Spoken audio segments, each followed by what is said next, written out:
Bismillahirrahmanirrahim. Alhamdulillah hamdan katsiran thayyiban mubarakan fihi kama yanbaghi li jalali wajhika wa li 'azimi sultanik. Allahumma salli ala sayyidina Muhammadin 'abdika wa rasulika nabiyil ummi wa ala alihi wa sahbihi wa sallim.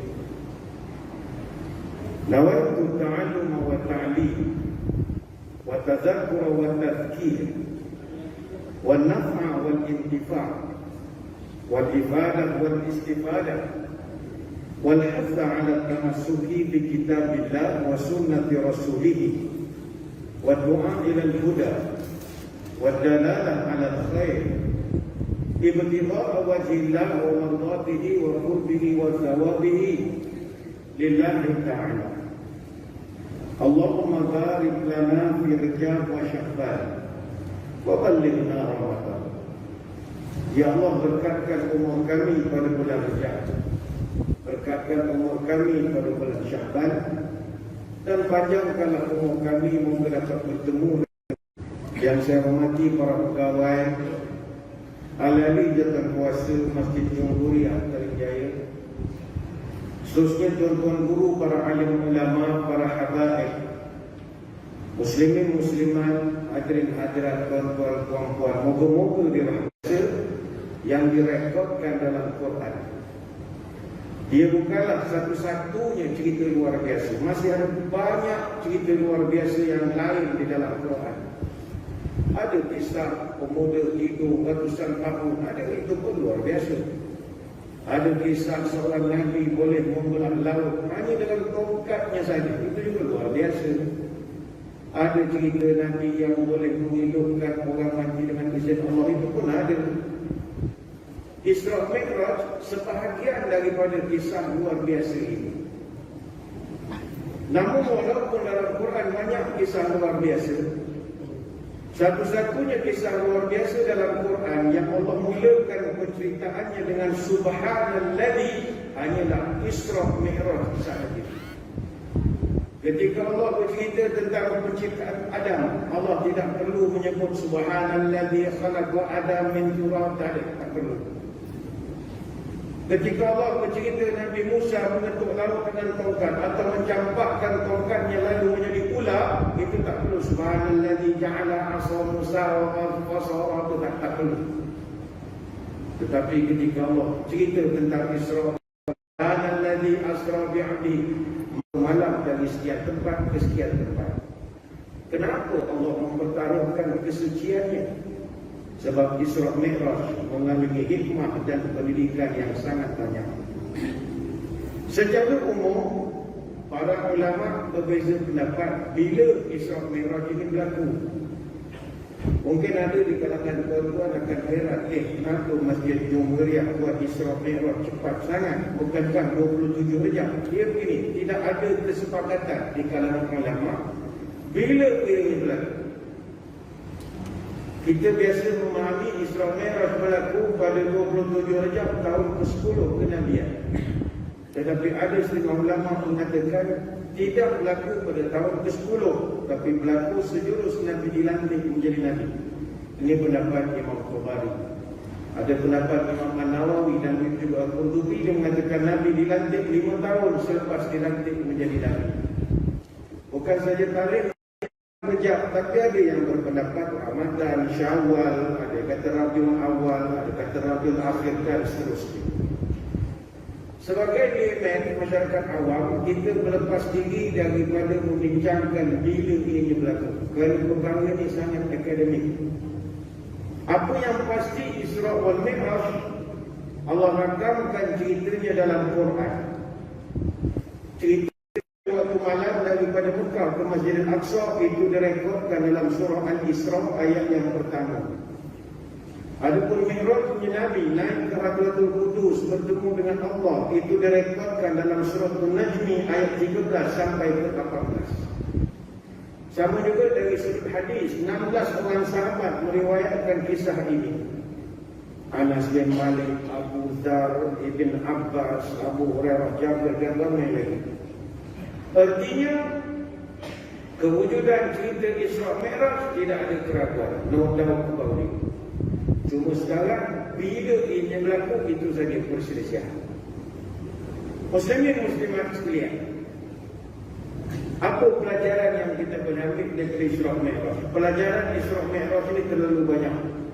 Kalau kita pecahkan kepada 3 fasa, fasa sebelum Nabi Isra, fasa semasa Nabi Isra, dan ketiga fasa selepas Nabi Isra wal Mi'raj. Untuk perbincangan kita malam ini, saya hanya fokuskan atau limitasi perbincangan kita hanyalah semasa berlakunya Isra wal Mi'raj. Sebab kalau nak bincang sebelum dan selepas itu panjang perayaan. Dalam perjalanan Nabi SAW ketika Isra, kita sedia maklum bahawa salah satu daripada program yang telah diaturkan oleh Allah Subhanahu Wa Taala adalah baginda Nabi kita dipertemukan kembali dengan beberapa orang Nabi. Salah satu program yang diaturkan, macam program kita malam ni, salah satu program yang diaturkan adalah ceramah. Maka Isra Mi'raj dia ada beberapa modul. Salah satu modul yang Allah wujudkan adalah Nabi kita ditemukan balik dengan beberapa orang Nabi. Soalannya why? Apa sebab? Kenapa Nabi kita dipertemukan balik dengan senior-senior di dahulu? Jumpa balik dengan orang yang pernah bekerja sama profession macam dia. Ya, ini kita kena tinjau kepada sejarah. Antara faktor Nabi dibawa Isra Mi'raj adalah kerana Nabi tertekan. Ketika peristiwa Taif, Nabi dihina sehina-hinanya. Nabi rasa putus asa dalam kehidupan. Maksudnya nak meneruskan perjuangan Islam, Nabi hampir putus asa. Tak tahu nak bawa ke mana lagi Islam. Maksud tu hijrah belum lagi wujud. Orang Mekah hina dia, orang Taif hina dia. Kemudian isterinya pula yang banyak menyokong perjuangan dia telah meninggal dunia. Abu Talib yang selalu jadi abang kawasan yang protek dia, jaga dia, tak ada lagi, dah meninggal. Kemana nak dibawa Islam? Dalam keadaan Nabi agak down ketika itu, lalu dibawakan Nabi berjalan sampai Nabi bersemangat lagi. Salah satu program yang diaturkan bertemu Nabi-Nabi. Ada ramai Nabi yang Nabi kita jumpa. Dari malam ini kita fokus 1-2 Nabi sajalah. Dalam Sahih Bukhari, hadis ke-3598, di mana diceritakan oleh Utbah bin Khalid, ceritakan daripada Hammam, panjang ceritanya. Disebutkan bahawa anna Nabi sallallahu alaihi wasallam haddatsahum an lailati usriya bihi. Nabi satu ketika, kata Anas bin Malik, dia bercerita kepada kami pengalaman dia naik Isra Mi'raj. Nabi bercerita lah, rumah tu dibuka atapnya, kemudian datang buruk, sampailah kepada episod summa sa'ida bi ila as-sama'i thalithati fastaftah.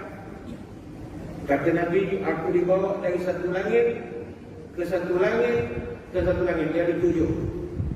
Dan setiap langit ni, kata Nabi, dia ada sekatan jalan raya dia, ada SKR dia, ada malaikat yang menjaga. Jadi bila dia naik satu, malaikat tahan. Naik lagi yang kedua, malaikat tahan. Tapi sebab Nabi berjalan dengan Jibril, jadi Jibril lah jadi juru cakapnya.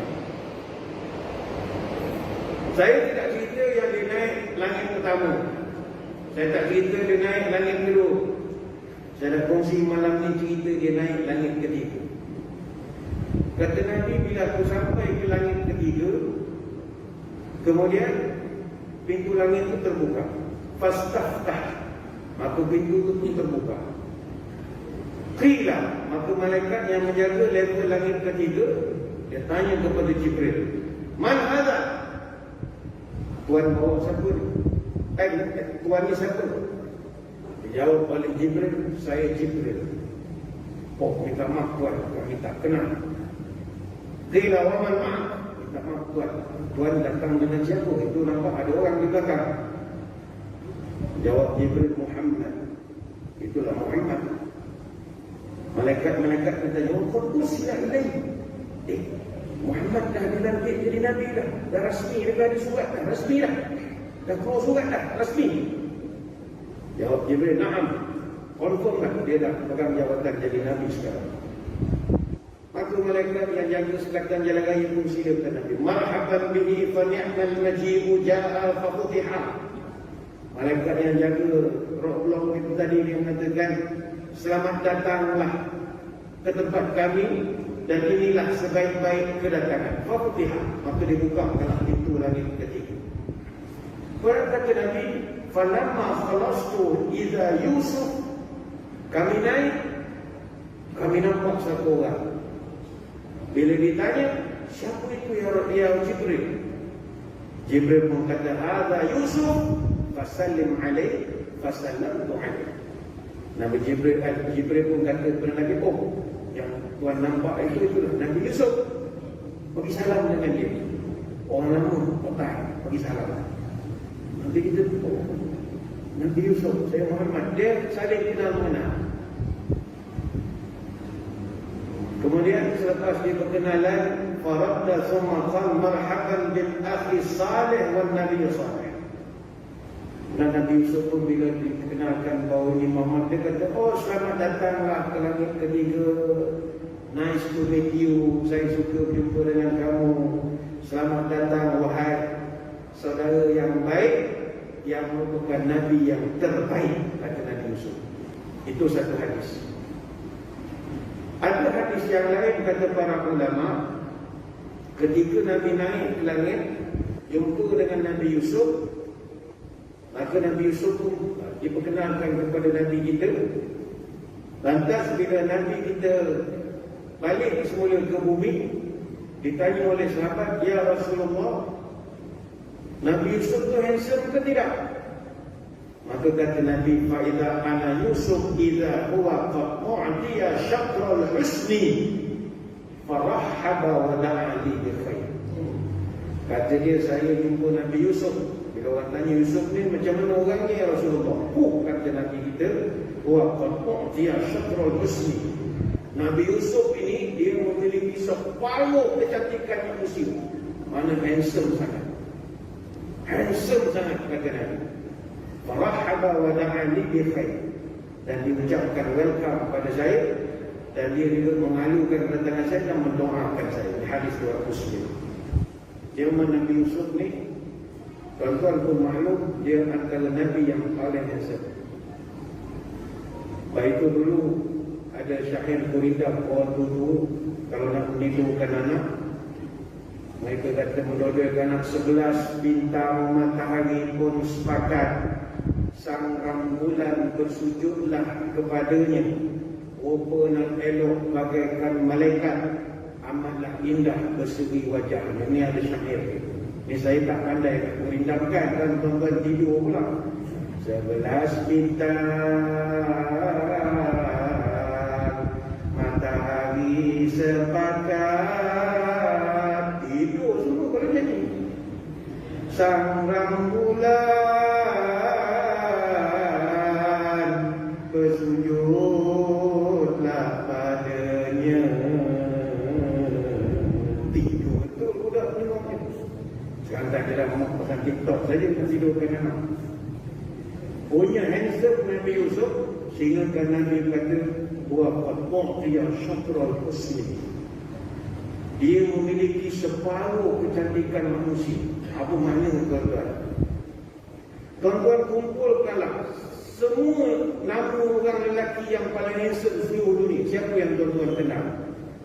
Selain daripada orang kampung sini, orang kampung sini yang ada lagi yang handsome lagi di luar sana. Siapa orang yang tuan-tuan kenal paling handsome? Selain daripada tuan-tuan, orang lain. Kalau nak cari orang Malaysia, lama pun dapat jawapan. Kalau lama tu dia cari yang handsome Malaysia ni. Ambil orang luar lah senang. Tom Cruise, Brad Pitt, George Clooney, Takeshi Kaneshiro, Harun Aziz, Datuk Seri Muzaffar Suko, Bernard Chandran, siapa lagi? Kumpulkanlah semua yang handsome-handsome ini di seluruh dunia. Nabi kata, dia orang ramai-ramai punya handsome, separuh duduk pada buku Nabi Yusuf. Itulah handsome-nya Nabi Yusuf. Tapi ada setengah ulama pula mengatakan bahawa sebenarnya Nabi kita ni dia orang yang merendah diri. Sebab kita sebagai umat Nabi Muhammad SAW, kita kena percaya bahawa Nabi paling handsome Nabi kita. Kalau tak, takkan kita selawat kalau datang mentari rembulan kita puji bagaimana pula mana Nabi kita lagi handsome. Jadi kata setengah ulama, bila Nabi sebut wa qad u'tiya syatrul husni, Nabi Yusuf itu memiliki separuh kecantikan. Yang dimaksudkan oleh Nabi Muhammad SAW, dia kata Nabi Yusuf itu memiliki separuh handsome aku. Aku ni handsome, separuh aku pinjam dekat dia. Itu pandangan setengah para ulama. Balik kepada cerita kenapa Nabi bertemu dengan Nabi Yusuf. Tuan-tuan sekalian,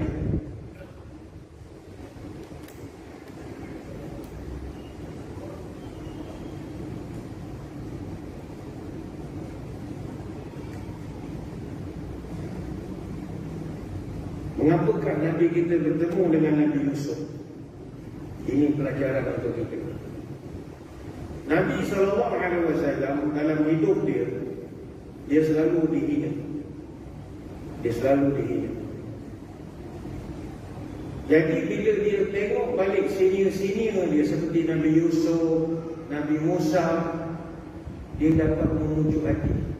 Macam tuan-tuan lah, kalau kita rasa kita susah, tiba-tiba kita kumpul macam ni, borak-borak, susah dia pun, aku rasa aku susah dah, ada lagi teruk pada aku lagi, kita akan rasa kita.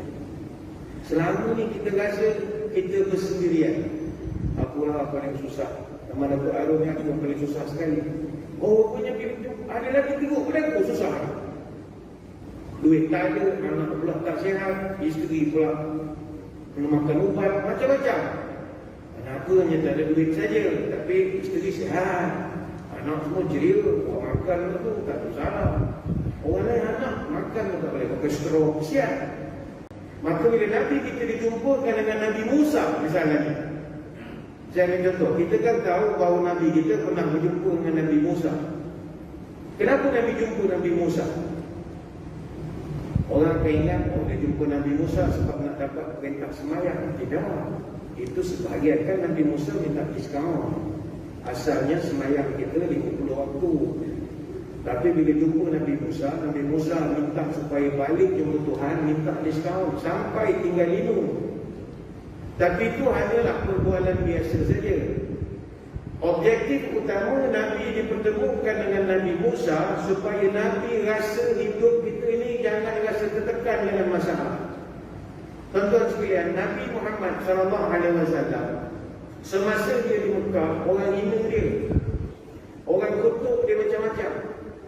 Orang pernah kutuk Nabi, kata Nabi ni tak adil. Ada orang kutuk Nabi ni pembahagian harta rampasan perang tidak serata. Ada. Nabi tertekan. Tapi bila Nabi dapat jumpa dengan Nabi Musa, Nabi rasa lega. Sebab Nabi Musa semasa hidup, dia pernah kena kutuk lebih teruk lagi daripada itu. Tapi dia relax. Saya nak kongsikan cerita Nabi Musa. Dia minta maaf khususnya kepada ibu-ibu kalau tak selesa dengan cerita ini. Ada satu cerita yang pernah disampaikan oleh Nabi kepada Abu Hurairah radhiyallahu anhu. Kata Abu Hurairah, "Kanat Banu Israil yaghtasiluna 'uratan yanzuru ba'dhum ila sawati ba'd." Nabi pernah cerita, orang Bani Israel zaman dulu, mereka ada satu pengen mandi ramai-ramai bertelanjang. Tak memakai apa-apa. Bani Israel dulu. Kita pun masa kecil Bani Israel dulu banyak apa. Tapi masa kecil lah dah besar kata orang.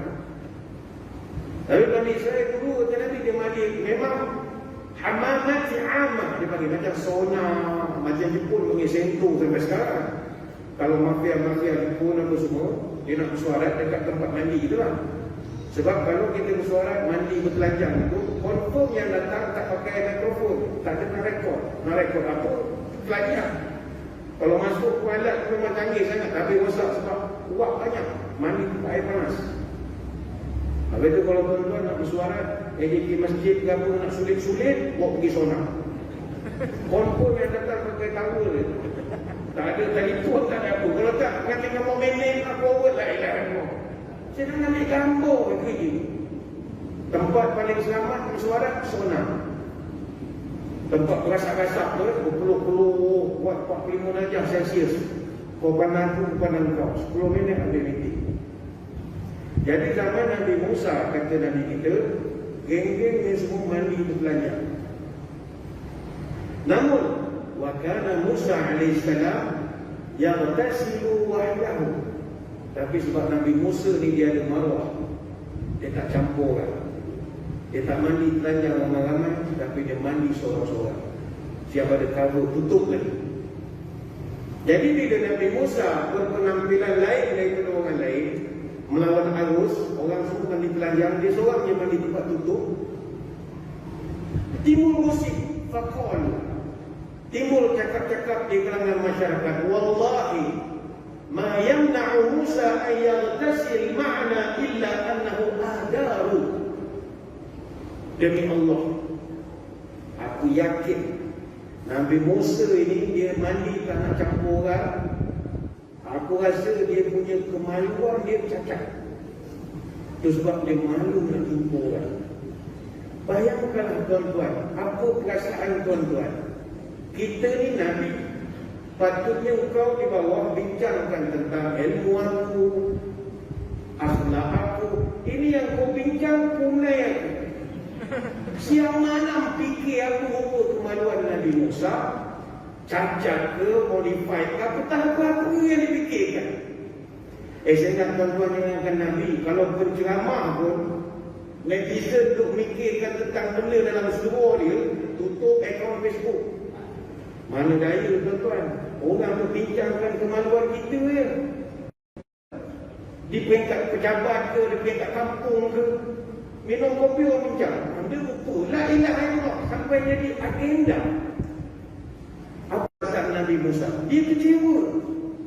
Aku nak bawa pembaharuan, aku nak bawa reformasi, nak bawa idea baru, aku nak bawa keimanan yang mantap. Yang kau dah fikir yang malam benda dalam sekolah aku, apa cerita? Nabi Musa ni tuan-tuan, kalau ikutkan geram, dia panas parah. Nabi Musa ni dalam Quran surah Al-Qasas ayat 15, Allah Ta'ala pernah merekodkan Nabi Musa masa muda, dia pernah tumbuk satu orang, meninggal orang. Allah rekodkan, فَوَكَزَهُ مُوسَى فَقَضَى عَلَيْهِ قَالَ هَذَا مِنْ عَمَلِ الشَّيْطَانِ إِنَّهُ عَدُوٌّ مُضِلٌّ مُبِينٌ. Nabi Musa satu hari dimasuk sebuah kawasan. Dalam kawasan itu ada dua orang sedang bergaduh. Seorang tu dari kaum keluarga dia lah, Bani Israel. Yang berlawan dengan dia pula daripada keturunan Firaun, orang Kipti. Gaduh. Bila dia kumpul, dia nampak Nabi Musa, dia panggil geng lah. Tolong tuan, geng kita kena pukul. Dia dah start main geng-geng, kita orang-orangnya. Jadi datang Nabi Musa, fawakazahu Musa, dia hayung satu penumbuk, faqadha alaihi, meninggal. Bila dah meninggal, dia panik. Penonton yang keliling menyalahkan dia, tak tahu, mati, ni saudara Firaun nak bela kau, Yang saya, ada min amal syaitan. Bukan saya, ini setan punya kerja. Setan dah mengancam saya. Jadi cerita tu panjang lah. Nabi Musa melarikan diri, apa semua panjang. Tapi Nabi Musa, dia ni kalau nak mengamuk, dia boleh ya. Orang bincang kemaluan dia macam mana. Kalau dia nak mengamuk, boleh. Tapi Nabi Musa relax saja. Sehingga kan kata Nabi SAW, satu hari, فَذَهَبَ مَرَّةً يَغْتَسِلُ فَوَضَعَ ثَوْبَهُ عَلَى حَجَرٍ. Satu hari Nabi Musa, Allah nak tolong dia. Dia pergi mandi di satu tempat. Dia pun pakai kain basahan, pakaian kering diletakkan atas batu. Fafarral hajar bisawbih. Tiba-tiba dengan kuasa Allah, batu tempat Nabi Musa letak pakaian kering dia, batu tu lari. Ini tuan-tuan yang nak fikir ni cerita zaman Bani Israel tu, batu boleh lari tu. Fajama'a Musa bi'athar yakhulu sawbi hajar. Nabi Musa dengan kain basahan melompat daripada sungai, dia nak kejar batu. Wahai batu, baju aku pula. Batu, baju aku pula. Batu berlari, Nabi Musa kejar. Jadi Nabi Musa pakai kain basahan. Kalau pakai kain basahan berlari, tuan-tuan, manalah bukan boleh pintal elok-elok sangat pun kain basahan itu. Akhirnya tengah-tengah berlari, melorot kain itu. Hatta nazara Bani Israel ila sawati Musa. Kebetulan masa Nabi Musa mengejar itu, kain basahannya melorot. Ada orang tepi jalan. Bila dah melorot, ternampaklah kemaluan Nabi Musa. Masing-masing semua terperanjat. Maka mereka mengatakan fara'auhu ulyanan ahsana ma khalaqallah. Kata mereka, ish, lawanya hak dia, comel pada hak kita lagi. Nampak? Comel daripada hak kita lagi. Dia menerangkan tentang Nabi Musa itu tadi. Faqamal hadar ba'da hatta nuzira ilaih. Sampailah batu itu berhenti, kata Nabi. Fa'akhadha thawbahu fa'afiqa bil hajar darban. Nabi Musa ambil baju, dia pukulnya batu itu dengan beberapa pukulan. Kata Abu Hurairah, wallahi innahu bil hajar nadabun sittatun aw sab'atun darbu Musa alaihissalam bil hajar. Kata Abu Hurairah, demi Allah, pada batu itu terdapat bekas pukulan Nabi Musa sama ada 6 ataupun 7 bekas pukulan. Ini hadis sahih riwayat Imam Muslim. Saya bawakan kisah ini untuk nak menunjukkan bagaimana Nabi SAW bila dia rasa dia ada masalah, cuba kau bandingkan masalah kau dengan Nabi Musa. Wahai Muhammad sallallahu alaihi wasallam kata, engkau, what's your problem? Kau punya problem, kau tak kenal cakap kau. Dia hina kau, dia ukur kau. Tapi cuba kau banding hidup kau dengan Nabi Musa. Dalam kau didegil, tak nak dengar cakap. Yang mereka bahaskan siang malam, ukur kemaluan Nabi Musa. Apa perasaan kau? Adakah kau ada orang fikir pasal kemaluan kau? Tidak ada. Tapi bagaimana Nabi Musa? Relax. Jadi tidaklah kau, wahai Muhammad sallallahu alaihi wasallam, kata begitu, wahai Muhammad, relax. Nabi Musa lagi teruk kena, dia cool. Sama lah peristiwa ketika Nabi bertemu dengan Nabi Yusuf alaihissalam. Nabi Yusuf ni tuan-tuan, kenapa Nabi dipertemukan dengan Nabi Yusuf? Sebab Allah nak tunjukkan kepada Nabi kita, Nabi Yusuf ini memiliki sifat pemaaf yang luar biasa. Belajar daripada Nabi Yusuf. Ketika Nabi SAW masuk semula ke Mekah bersama 10,000 orang sahabat di dalam peristiwa Fathu Mekah, orang Mekah direkodkan panik, semua panik. Ialah selama ni orang Islam di Mekah mereka hina, seksa dan macam-macam. Kali ini orang Mekah datang dengan ketumbukan 10,000 orang. Jadi dalam suasana panik itu, ramai yang takut. Abu Sufyan, dia ni politikus. Dia orang politik, licik. Dia pusing 360 darjah, dia lompat parti. Dia tahu kalau aku kekal dalam parti ni, mati je. Baik aku ikut saja. You cannot fight them, join them. Cannot beat them, join them. Bukan parti, itu masalah. Dia ni konglomerat perangkap politician yang sangat opportunis. Sebab itu Abu Sufyan ni berbaloi, dia jadi seorang ahli politik yang opportunis. Keturunan dia mengasaskan dinasti Umayyah. Dinasti Umayyah dia memerintah dunia Islam antara tahun 661 sampai 750. Maka tak pelik kalau cucu cicit dia menguasai 23 dunia. Moyang dia dulu pun oportunis, dia pandai. Tapi dia tak tahu Nabi kita lagi pandai politik. Sebelum ni dia hina Nabi kita, dia kutuk Nabi kita macam-macam.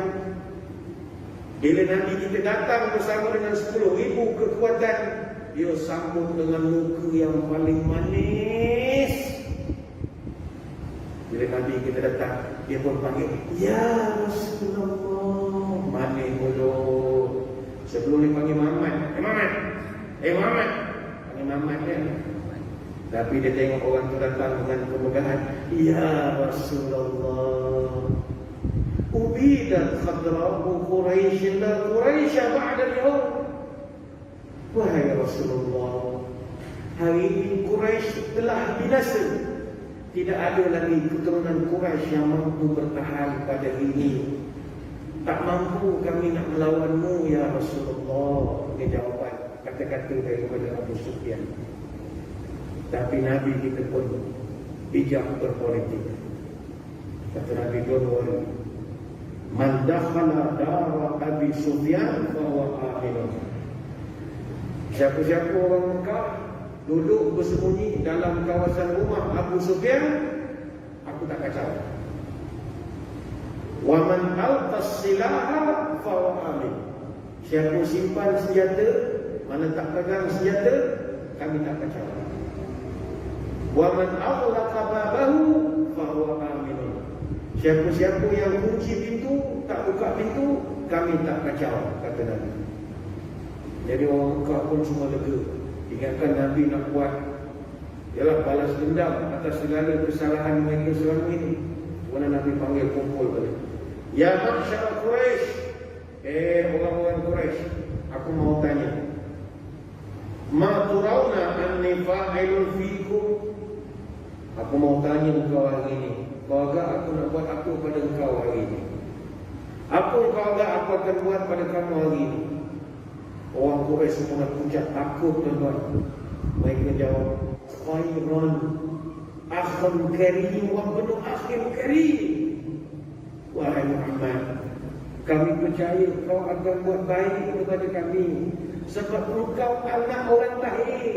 Engkau orang baik, keturunan kau keturunan yang baik-baik. Takkan kata Nabi, tak apalah, bersurailah kamu semua. Hari ini aku bebaskan kamu semua. Para sahabat heran, ya Rasul, kenapa dibebaskan? Orang-orang kita bagi dah sedikit pengajaran. Dulu gangster semua ni, dia pukul kita siang malam. Kita nak semayang tak boleh, nak ceramah tak boleh, apa pun tak boleh. Inilah masa kita nak tunjuk besar sikit. Maka jawab Nabi kita, fa inni aqulu kama qala akhi Yusuf. Ini lagi sebut. Hari ini aku nak ucapkan ucapan yang pernah diucapkan oleh Nabi Yusuf kepada adik-beradik ini. Apakah ucapan itu? La tathriba alaikumul yawma yaghfirullahu lakum wa huwa arhamur rahimin. Nabi petik surah Yusuf ayat 92. Ketika Nabi Yusuf dia jumpa balik dengan adik-beradik yang buat khianat kepada dia, adik-beradik dia dah pucat, putih dah muka takut. Kerana Yusuf sekarang bukan Yusuf yang dulu lagi. Dia sekarang dah jadi raja Mesir. Mereka kata habislah kita campak dia dalam perigi dulu. Habis kita hari ini.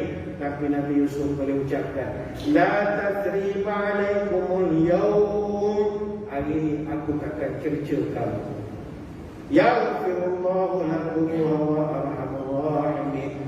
Aku doa Allah ampunkan semua kesalahan kamu yang kamu lakukan. Nabi kita, dia hanya dibenci oleh orang kampung dia saja. Orang kampung je. Nabi kita dihina, dibaling macam-macam. Orang Mekah dia yang benci dia. Bandingkan dengan Nabi Yusuf AS, yang benci dia bukan orang kampung dia.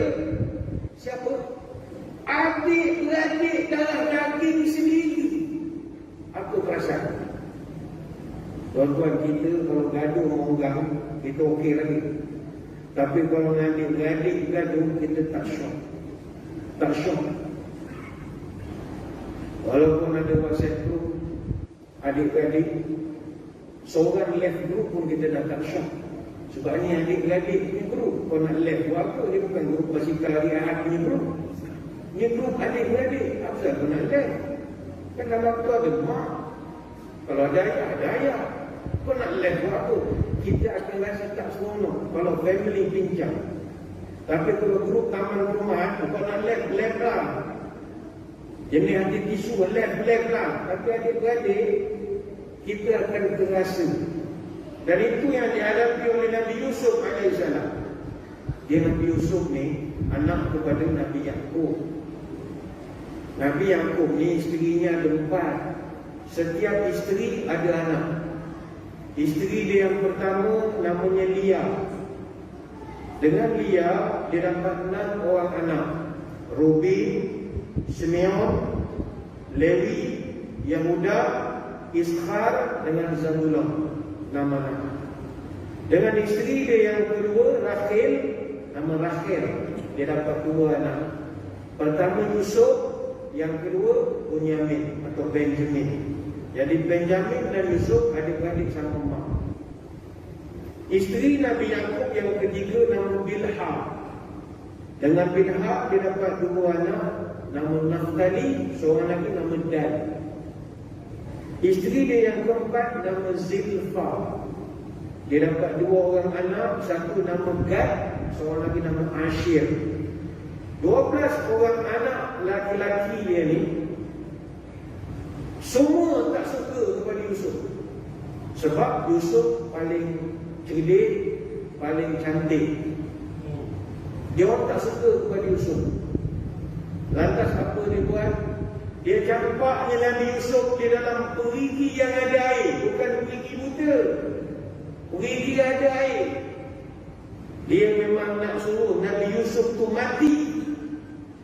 Bila dicampakkan ke dalam perigi yang ada air, dalam tafsir Al-Alusi mencatatkan Nabi Yusuf duduk dalam perigi itu 3 hari 3 malam. Umur Nabi Yusuf baru 17 tahun. Apa perasaan tuan-tuan? Abang kita campak dalam perigi 3 hari tak datang ambil. Apakah kisah yang berlaku seterusnya kepada Nabi Yusuf ini? Saya ingat kita berehat dulu seketika untuk memberi laluan kepada azan Isyak. Jadi tuan-tuan semua jangan ke mana-mana, kita akan kembali selepas ini. Muslimin muslimat yang dirahmati Allah sekalian. Kalau ikut peraturan kita dikendaki tamatkan pengajian atau pensyarahan di azan Isyak berkumandang. Namun diberikan pengecualian sekiranya jemaah mengizinkan untuk dianjurkan sedikit pelaksanaan solat Isyak berjemaah untuk kita habiskan sedikit lagi huraian tentang ceramah pada malam ini. Jadi kita mohon keizinan daripada jemaah untuk mengajarkan sikit saja, tak banyak. Muslimin muslimat sekalian, balik kepada kisah kenapa kan Nabi SAW di dalam peristiwa Isra wal Mi'raj Nabi dipertemukan dengan Nabi Yusuf. Jawapannya adalah supaya Nabi kita merasa bahawa penderitaan yang dia tanggung selama ini di dunia tak seteruk apa yang pernah ditanggung oleh Nabi Yusuf AS. Dia di Mekah hanya dibenci oleh orang kampung saja, oleh taman perumahan dia saja. Tetapi Nabi Yusuf dia dibenci oleh adik-beradik dia sendiri. Dan itu payah kita nak faham. Abang-abang dia campak di dalam perigi yang ada air. Dalam tafsir Al-Alusi sebut 3 hari 3 malam dia duduk dalam perigi itu. Kebetulan ada satu kafilah ataupun rombongan perniagaan. Dia singgah di perigi itu nak mengambil air. Ketika itulah mereka sedar ada satu orang pula dalam perigi, mereka keluarkan. Nabi Yusuf melegalah, selamat. Rupanya tak selamat juga. Kafilah ni ambil dia, bawa pergi ke Mesir. Bayangkanlah tuan-tuan, daripada Palestin ke Mesir 700 km lebih. Tinggal kampung halaman. Siapa punya kerja? Abang-abang yang tak guna punya kerja. Ingatkan bawa ke Mesir, dihantar pergi belajar. Kata tak, dijual pula di pasar. Nabi Yusuf kena jual. Kata Ibn Mas'ud, begitu juga riwayat Ibn Abbas dan juga Qatadah, kafilah perniagaan ini menjual Yusuf dengan harga 20 dirham. Kata Mujahid, dia dijual dengan harga 22 dirham. Kata Ikramah dan Muhammad bin Ishaq, dia dijual dengan harga 40 dirham. Ayat berapa perasaan? Umur 17 tahun. Kalau sekarang ni nak ambil SPM, campak ke dalam kuih, umur 17 tahun, akhirnya dia mempisah dengan ayahnya selama 80 tahun. Dan Nabi Yusuf ni umur dia panjang, dia wafat umur 120 tahun. Panjang. Jadi dipendekkan cerita Nabi Yusuf, dia pertemukan balik dengan adik-adik dia. Maksud dia dah jadi penguasa Raja Mesir. Dia kumpul, dia titahkan ulu balang pegawai pergi cari balik bapak dia, adik-adik satu mak dengan adik-adik diri ni, kumpulkan balik. Kalau dah titah ulu balang cari sampai jumpa lah. Bila bawa pergi sana, semua dah menggigil lutut abang-abang dia yang 10 orang tu, yang campak dia masih kecil. Semua kata matilah kita, kena pancung, habislah kita.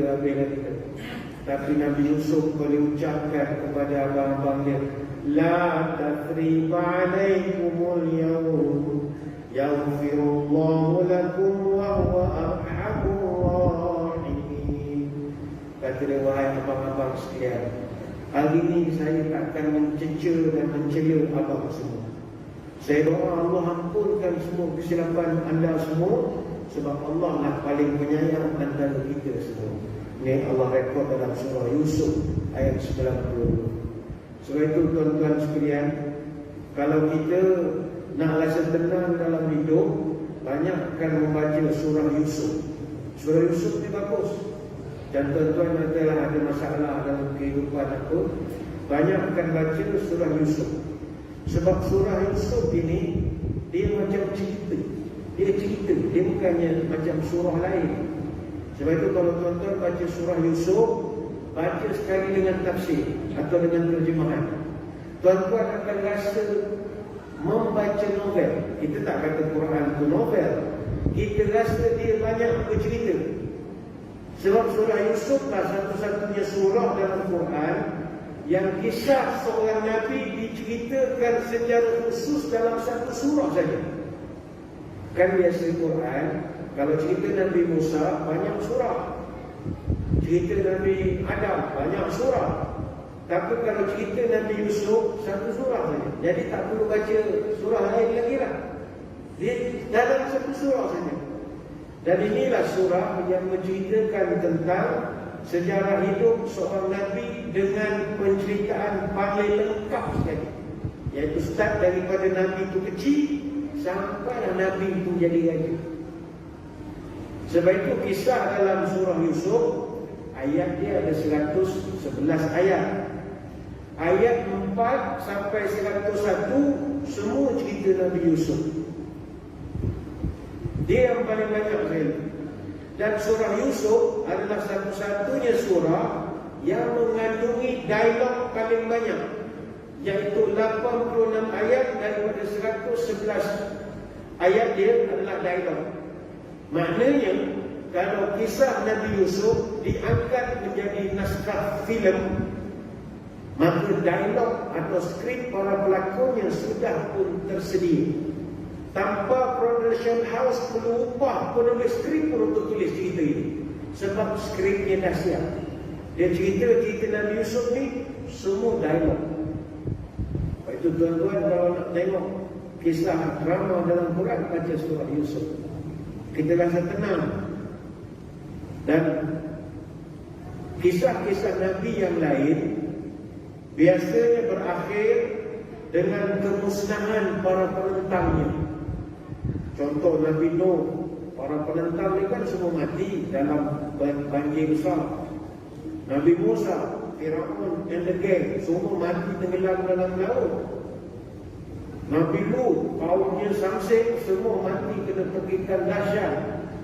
Tapi Nabi Yusuf, cerita kaum dia happy ending. Dia cerita happy ending, dia bukan sad ending. Jadi bagi tuan-tuan yang suka membaca cerita-cerita yang berakhir dengan kegembiraan, bacalah surah Yusuf. Sebab Yusuf pada akhirnya dia jadi pemerintah Mesir dan dia ampunkan semua kesalahan adik-adik. Jadi cerita-cerita ini menguatkan Nabi SAW untuk meneruskan perjuangan. Senior dia. Lepas itu kadang-kadang kita jumpa orang, dia cerita masalah masjid dia. Oh, saya pening Ustaz jaga masjid time SOP, time PKP ni. Kenapa banyak orang SOP saya pening? Tuan Haji, bukan Tuan Haji seorang je pening. Ada 6,000 masjid seluruh Malaysia, semua pening sama. Jom kita pening sama orang lain. Bukan Tuan Haji seorang saja pening. Saya pun jaga masjid. Saya jaga masjid negeri lagi. Masjid negeri Pahang. Pening tuan-tuan. SOP tu kan, dia kata ada dalam kusuh tak ada. Saya tengok pun dah simpan, masjidnya pun dah simpan. Tapi dalam simpan itu ada juga jemaah nak lagi ukur suhu. Ada. Tanyakan, mana ukur suhu nak tembak kepala macam mana? Dah simpan. Apa simpan? Kan dia dah tulis itu siapa nak tembak boleh tembak. Ada yang letakkan juga ada satu. Ada. Dulu orang bising tak boleh pakai sejarah, kena pakai sejarah. Bising, oh ini apa masjid Yahudi. Datangkan sejarah suruh balik. Pening. Aku salah wajib pakai sejarah. Okeylah, kita pun buat tu, kita jual sejarah. Oh ini apa masjid ni Yahudi semua ni. Menjual sejarah harga Yahudi RM10. Tuan-tuan beli Shopee tu RM10. Kami jual RM10, RM50 je dapat. Kita nak pusing beli balik sejadah. Malah kalau kita buat sejadah free, yang boleh tarik golong, disposable. Taruh 5 jam habis, dia tarik sepanjang-panjang macam buat safrah nak buka puasa. Ujung ke ujung. Adik satu bawa balik, satu mak kirim satu, sepupu dekat nak satu, dia bawa balik. Lepas tu sekarang kita sediakan sejadah. Sediakan sejadah yang sedia juga dan kita akan basuh balik. Jadi tak tabung, sedekah lah. Nanti kita guna duit ni untuk nak dobikan balik. Ingatkan jemaah beli ke? Malah juga. Mana sejadah baru? Aku tak percaya sejadah ni bersih kalau ukur macam ni. Lalah nak sejadah baru balik. Ni bukan kita masjid sini. Masjid tempat lain nak serupa. Lepas itu kalau kita rasa kita ada problem, you are not alone. Tuan-tuan ada problem apa? Problem dengan isteri. Tuan-tuan ingat isteri tuan-tuan seorang yang ada problem. Orang lain semua ada problem semua. Ni ada yang baru belum pukul 9 isteri dah mesej balik. Oh. Bukan biasa dah sembahyang ke? La ilaha ada. Dia buat suami takwa, takut bini tua. Itu mana balik? Daripada berlembek ke balik. Mana dia tahu jawab malam pula malam ni? Aku duduk depan tak boleh nak patah balik. Semua ada problem. Sebab itulah kalau tuan-tuan rasa tuan-tuan susah. Ya Allah, apakah aku ni susah, orang lain senang, pokoknya aku susah. Why me ya Allah, why me ya Allah, why ya Allah. Allah akan tanya balik kepada kita, why not? Apa sebab aku tak boleh uji kau? Orang kau seorang susah, orang lain berlambak aku uji, tak ada apa pun okey. Okey, itulah yang diambil oleh Nabi kita. Kau rasa wahai Muhammad kau susah? Kau pernah dengar cerita Nabi Yusuf? Yusuf lebih susah daripada kau. Kau pernah dengar cerita Musa? Nabi Musa lebih teruk daripada kau. Dia kena bantai dia kaum dia. Sampai tu dalam kain dia pun orang kaji. Nabi apa lagi? You name it. Semua Nabi ada cabaran dia. Maka Nabi kita akan jadi kuat semangat balik untuk meneruskan hidup. Kadang ada jumpa cikgu. Saya susah Ustaz sejak ni nak jadi PDPR ni saya pening nak sedia bahan ada masalah. Cuba kita jumpakan dia dengan cikgu pencen yang pernah kerja tahun 80-an, 70-an. Kau cerita kau punya problem, kau dengar dia punya problem.